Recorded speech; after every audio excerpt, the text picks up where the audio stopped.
மகா பெரியவா சரணம். நம்முடைய வாழ்க்கையில் ஏதாச்சும் ஒரு கஷ்டம் வந்துச்சுன்னா என்னங்க சொல்லுவோம், எல்லாம் என் தலையெழுத்து அப்படின்னு சொல்கிறோம் இல்லையா. ஆனால் தலையெழுத்துக்கு அழகாக தாயுமான சுவாமிகள் எவ்வளவு அழகாக விளக்கம் சொல்லுவார் தெரியுமா. ஒரு துறவியாக இருக்கக்கூடிய இந்த தாயுமானவரை சந்திக்க 2 நபர்கள் வர்றாங்க. அவர்களில் ஒருத்தர் வந்து இவர்கிட்ட என்ன கேட்குறாரு, இல்லறம் துறவரம் இதில் எதுங்க சாமி சிறந்தது அப்படின்னு கேட்குறாரு. அப்போ தாயுமான சுவாமி அழகாக ஒரு உதாரணம் சொல்லி அதை விளக்குறாருங்க. இதை கேட்டால் நமக்கு கூட இந்த சந்தேகம் போயிடும்.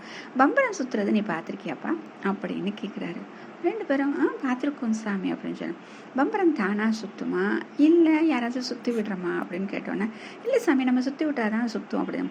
அதுபோலத்தான் வாழ்க்கையும் அவரவர் கர்ம பலனுக்கு ஏற்ப இப்படித்தான் நீ வாழ வேண்டும் என்று தலையெழுத்தை எழுதிவிட்டார் கடவுள். அதன்படி யாருக்கு எது கிடைத்தாலும் அதை ஏற்றுக்கொள்ளுங்கள்னு அழகாக சொன்னாராம். பார்த்தீங்களா, அந்த தலையெழுத்து அப்படின்னு சொல்லிட்டு அது ரொம்ப சங்கடப்படுறோம் இல்லையா.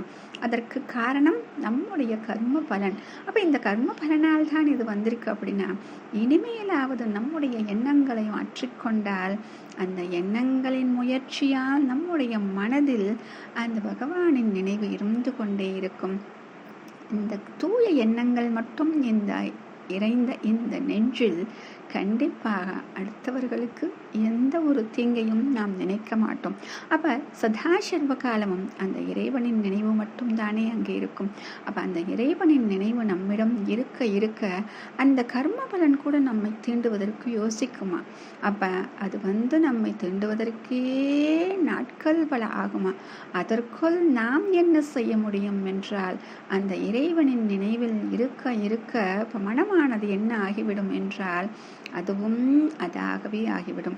ஏன் அப்படின்னா, எதை நினைக்கிறோமோ அதுவாகத்தானே நாம் ஆகிவிடுகிறோம்.